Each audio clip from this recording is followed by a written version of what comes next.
We're going to a city called Rupperswil in Switzerland. There, a house was on fire, so the firefighters went there to try to put out the flames. When they were finally able to contain the fire and entered the residence, they found 4 lifeless bodies. It became clear then that the real problem wasn't the fire, but what they were trying to cover up. What started as a fire ended up becoming one of the most important criminal investigations in recent Swiss history.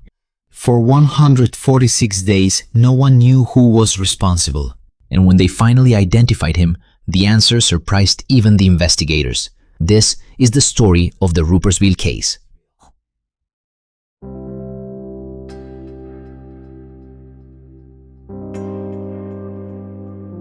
It was Monday, December 21, 2015.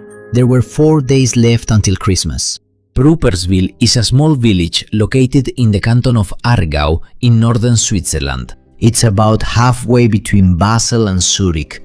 The population is small, only about 6,000 people. In other words, it's one of those places where almost everyone knows each other, where children walk to school and where not much happens.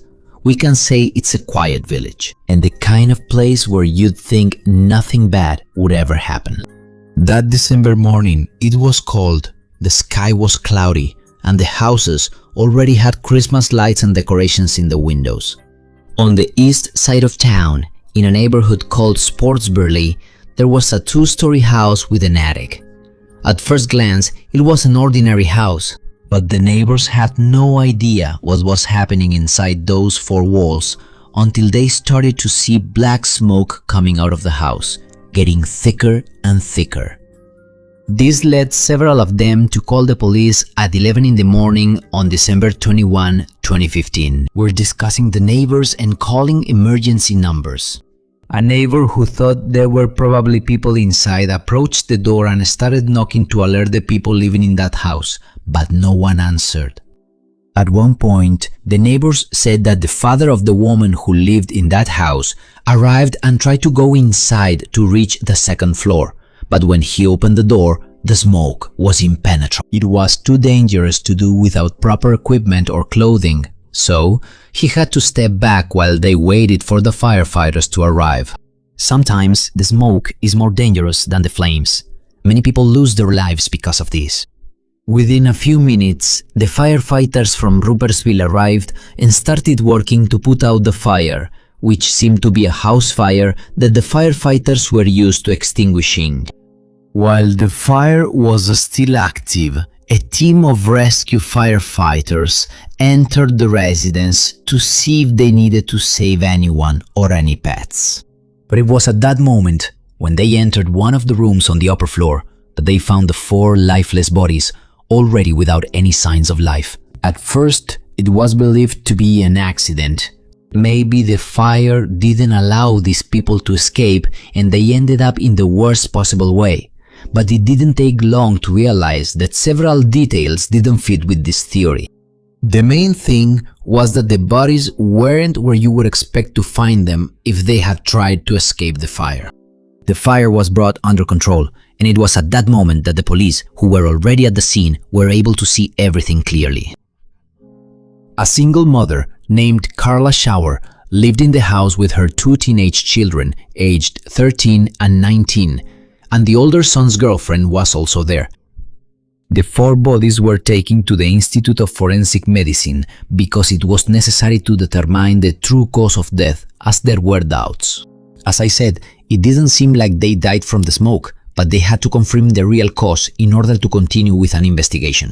Indeed, the autopsy confirmed those suspicions. All the bodies had stab wounds. Therefore, you didn't have to be a genius to figure out that the fire had been set to try to erase the evidence. The next day, the news became public through the prosecutor's office, which confirmed the multiple homicide in the burned house. The craziest thing about this case was that nobody saw anything. The neighbors didn't see anyone entering or leaving that residence. The only thing they reported was smoke, and that no one was answering the door. The investigation would later discover that there was no forced entry. In other words, either the door was open or they let this person in. If we consider that it's a very small town where everyone knows each other, leaving a door unlocked can happen. It could have been a random crime, but this led to mass hysteria in that town. Christmas was approaching. People were out on the streets going about their business, shopping and organizing their festive dinners and lunches, which meant that many houses might have been empty and easy targets for one or more criminals in the area. The case of the single mother and her children could have been a robbery attempt that went wrong when the criminals thought the house was empty.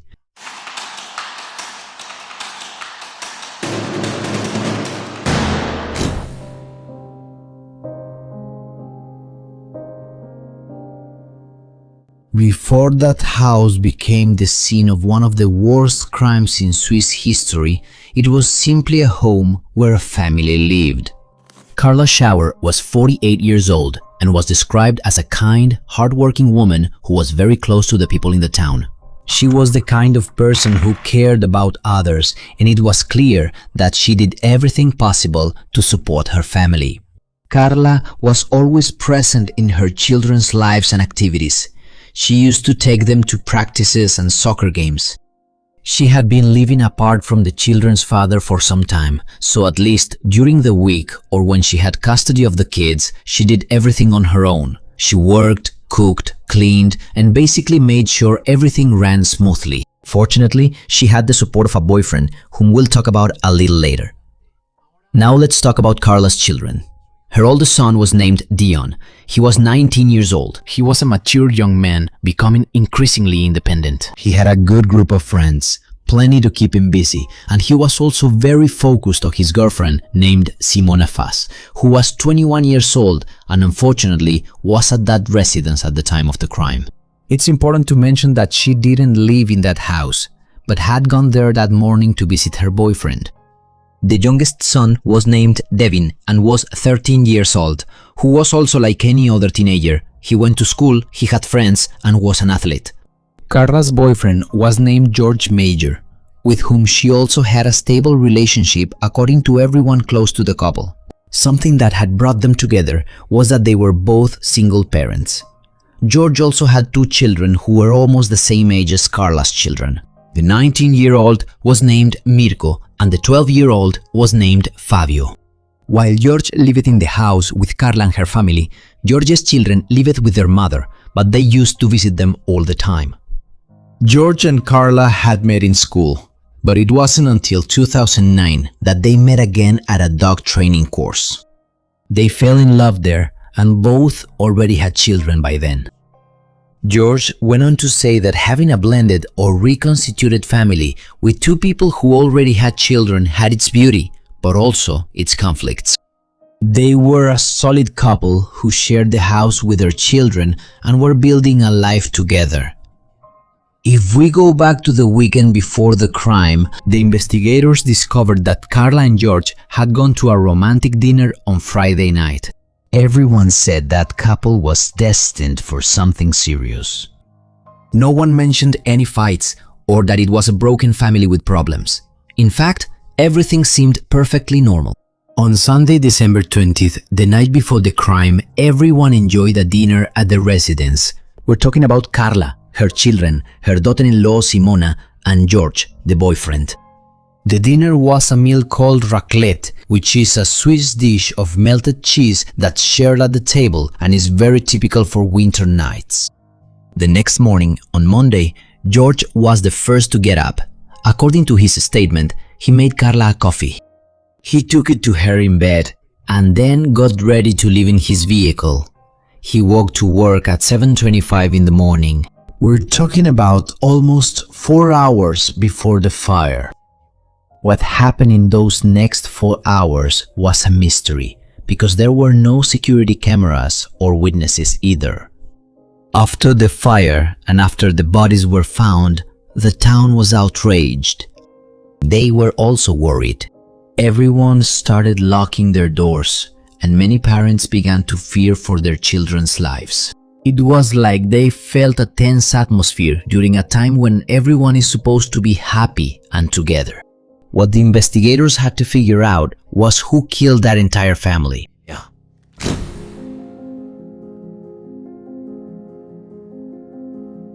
As I mentioned, what confirmed that the crime couldn't have been an accidental fire with a tragic ending were the autopsies revealing stab wounds.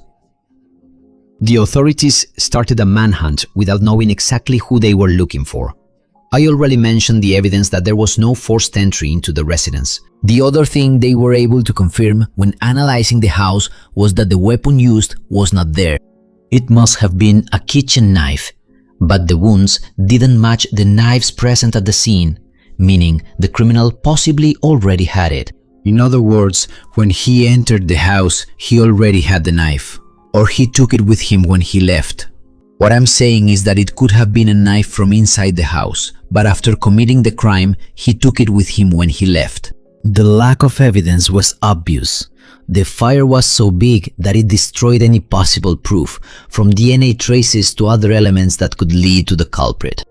Even so, the forensic experts from the Rupperswil police kept searching thoroughly until they came across biological traces that were possibly from the culprit. Additionally, in an area of the house that hadn't been consumed by the fire, they even found fingerprints that didn't match those of the family members. When they entered this evidence into the database, unfortunately, it didn't match with anything. This meant that the person who committed the crime had no prior record, since the database only identifies criminals who have been convicted. When they tracked Carla's movements, they saw that she had also left the house that morning before the fire. According to records, Carla had gone to a bank to withdraw money, and this was also recorded by the security camera system at the location. At 9:50 in the morning, Carla was seen at one of the ATMs withdrawing money. Then she left the place, and 20 minutes later, at 10:10, she was at the counter of another bank branch in the neighboring town of Wildeck, where she withdrew a significant amount of money. These transactions drew attention because it wasn't normal for her to withdraw so much money, but Christmas was also approaching and it was possible that she wanted to buy gifts for her children and loved ones. But the fact that she withdrew money from two banks in such a short time was something that needed to be analyzed. Also, after this, she would be found dead with her children and her daughter-in-law in her home. I mean, around 10 in the morning, she had been seen at the last bank, and by 11 a.m., emergency teams had received a call from the neighbors about the fire. We're talking about approximately 30 to 40 minutes between both events, if we consider the driving time from the last bank to the residence. These images of Carla at the banks were published in the media and on the internet because the authorities wanted to know if anyone had seen a suspicious person at those banks or if they had seen Carla with someone else. And it's really interesting to analyze that the investigators had a hunch. They felt there was something more to Carla's actions that morning. If the robbery theory was real, could someone have followed her knowing she was carrying a lot of money? It could also have been that she was being forced to withdraw those amounts of money after being threatened, for example. And these were conjectures that had to be verified. If anyone had seen anything or had seen Carla looking nervous, the investigation could take a clearer direction. Earlier on Christmas Eve, the authorities handed out flyers with Carla's photo and asked for the public's help. They also requested footage from the cameras that many drivers have installed in their vehicles, in case any of them had recorded something near the house or in the surrounding area. Everyone was talking about this case, which led to multiple tips, calls, possible witnesses, but as often happens, most of them turned out to be false evidence or unreliable witnesses. But there was a call that came in on December 26 that raised suspicions. A witness said that shortly after the fire, he had seen two men in a pharmacy and they had cuts. We don't know if he was talking about both men being injured or just one who was being accompanied by someone else. This was significant for the investigation because, in case you didn't know, it's common for a person to have cuts on their hand after stabbing someone. In most cases, the knife can hit a bone, which causes the killer's hand, in this case, to slip and end up getting cut. In thousands of cases, these wounds are seen after a stabbing. The authorities managed to find these people, questioned them, and looked into their movements that day, and were able to confirm that the wounds have no connection to the crime in the burned house. The case also went through Interpol. Since it's in Switzerland, moving to other countries is easy, even though they are not part of the European Union. This country is party to more than 100 bilateral agreements, which makes it easy for citizens to move around Europe. At that point, investigators were considering that the crime must have been committed by at least 2 people in order to subdue and then set fire to a residence. It was hard to believe that a single person could have done all that. By January, the random crime hypothesis resurfaced. 2 or more criminals who didn't know Carla, but followed her after she withdrew a lot of money from the bank. And what if that theory was correct? The investigation would become much more difficult, because generally, when the perpetrator knows the victim, the police can start following different leads. We're talking about family members, ex-partners, current partners. But with this, everything changed, as there was no relationship to investigate or connection to follow. With this theory, obviously, other leads were still being pursued, but this made it seem like the case had to start from scratch. To try to solve the case, the police created a special team. About 40 people were dedicated exclusively to the investigation. Many of them worked practically all day with a single goal: to find out who had entered that house and ended the lives of an entire family. But the days kept passing and the person responsible still hadn't been found. And it's worth imagining what an investigation of this kind is like. It's not like in the movies where a clue changes everything in a matter of minutes.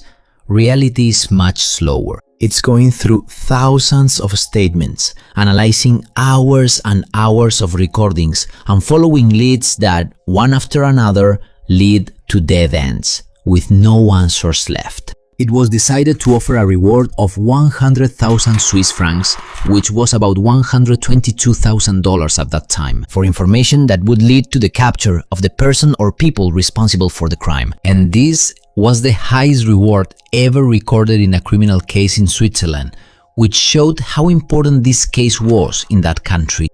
After this, more than 250 credible tips were received, and over 110 people submitted recordings from their vehicle cameras. This meant more months analyzing each piece of evidence to try to find the culprit, for sure. You might wonder if they questioned and investigated people close to Carla, and the answer is yes. Many were analyzed, but no one matched the evidence found, and everyone had verifiable or verified alibis.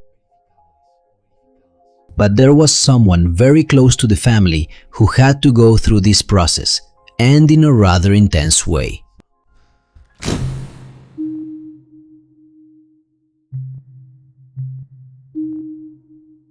When a crime like this happens without an obvious culprit, the investigation has to look everywhere, and usually starts with those closest, the victim's circle. This is the usual procedure.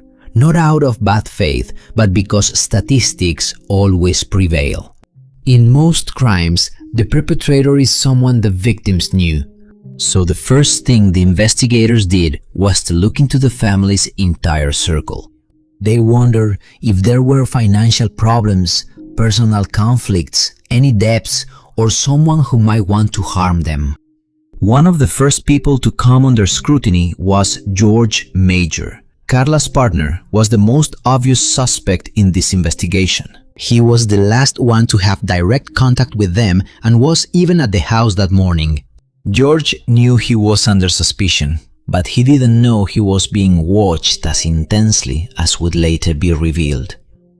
The authorities even tapped his phone, placed a hidden GPS device in his vehicle, and searched his workplace. If George wasn't the culprit, this had to be a complicated situation. Because just imagine losing the people you love most in your life, only to then become the main suspect.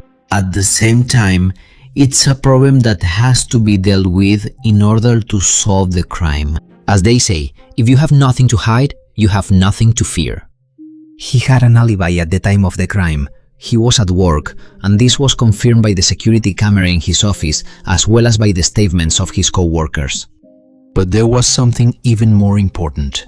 When George's DNA was analyzed, he was ruled out. His DNA did not match the one found at the crime scene. The most obvious suspect could no longer have been the culprit, and that was the big problem in this case. There were no enemies, no suspicious neighbors, no deaths, and no one who wanted to harm Carla and her family. Only 146 days after the crime were they able to find the person responsible. That's what we're going to talk about next.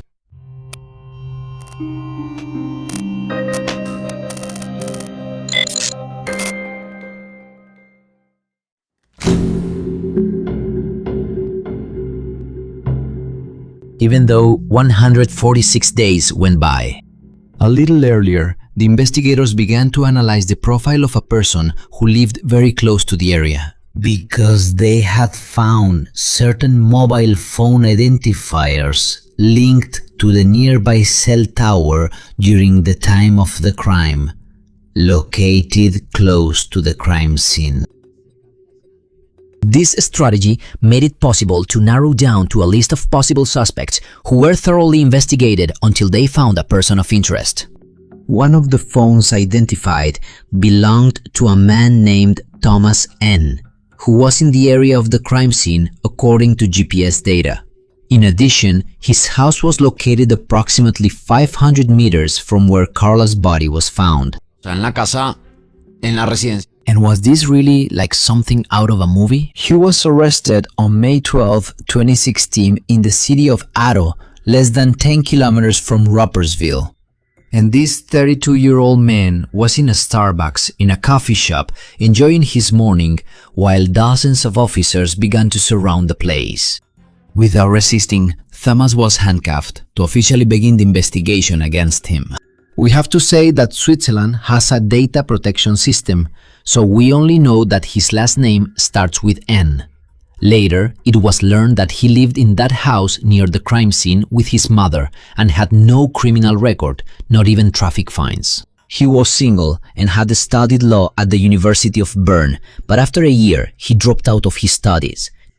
Probably the criminal, based on what was known at that time, more ordinary than one could imagine, which by then was the strangest thing about this case. How a man with a normal life, with no criminal record, suddenly commits such an atrocious crime. After leaving law school, he started studying medicine, but again, this didn't last long for him. He was a man who, apparently, had trouble finding direction in his life. He would start projects, but leave them halfway done. It would later be discovered that Thomas had a plan to steal 30,000 Swiss francs, murder the victim, and survive on that money throughout the following summer. His neighbors knew him as the soccer player, since he trained in youth categories and later worked as a coordinator for a couple of local clubs. They also always saw him walking his two dogs, Alaskan Malamutes, through the streets of the town. When they saw what Thomas did after the crime, they discovered that he had traveled to Zurich with his former soccer teammates. There, they had dinner at a restaurant and then went to a casino, where it is known that he spent quite a lot of money. 2 days after the crime, he posted a Christmas message on Facebook with photos of his house and his two dogs, wishing everyone a peaceful Christmas. And he ended the message with a smiling face emoji. 48 hours after murdering an entire family. Then his life continued normally, and he used the money he stole to buy brand-name clothes and even to pay for his dog's vet bills and his health insurance. He used another part of the money to travel to Paris, and then went skiing in a place called Norders in Austria. As for the murder weapon, he himself stated that after the crime, he wrapped the knife in wrapping paper and threw it in a public trash can in the city where he lived. When the police searched the house where he lived with his mother, the officers found the backpack containing an old Swiss army pistol, ropes, plastic zip ties ready to restrain a person, and adhesive tape. All this indicated that Thomas was thinking about attacking again, perhaps because he was running out of money. But that wasn't all. During the search, they also found a notebook with names and photographs of 11 children between 11 and 15 years old. According to the investigation, they were minors whom he had been watching and gathering information about, as if he were choosing possible victims, and this matched what was found in the backpack, possibly to kidnap one of these victims and demand a ransom. Thomas ended up confessing to the crime even before the DNA results had arrived. This was about 4 or 5 months after his capture. We already know that the motivation was money, but the prosecutor's office also suggested another, much more perverse motivation. Thomas supposedly wanted to abuse the youngest boy in the family. In his internet searches, they found that he was stalking a family and the boy. This also confirmed that Thomas chose the family because of the youngest boy.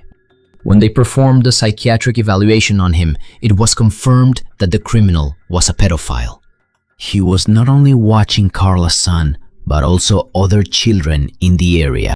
What they couldn't confirm is whether he had previously abused any minors.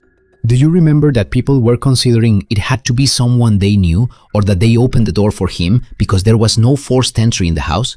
Well, he himself confirmed that he pretended to be the boy's school psychologist for an alleged case of bullying by a classmate. Basically, Thomas held the family hostage while Carla went to the bank to withdraw the money. That's why she looked distressed, and after that, he killed everyone. But before that, he abused the boy, and this has been confirmed. According to the autopsy, Carla didn't talk to anyone at that moment because she feared for her children's lives. And also, Thomas had told her that an accomplice of his was watching her, which turned out to be a lie. Thomas received the highest sentence in Switzerland, which is life imprisonment with the possibility of parole after 15 years. The laws in Switzerland are much more complex. There was a whole issue with Thomas's sentence, but in the end, they decided to give him the maximum possible penalty. Also, experts concluded that Thomas could eventually reintegrate into society after a period of psychiatric hospitalization, before he could be granted parole in the future. To this day, Thomas is still serving his sentence. The pain was evident at the funerals. More than 600 people gathered at the Rupperswil church to say goodbye to Carla, her children, and also her daughter-in-law. This, for a small town, was impressive and also a huge sign of how much that family meant to the community, but also how shocking this case was. That's it for today's case. I look forward to your comments below. Let me know which theory seems most likely to you, and I'll see you in the next story.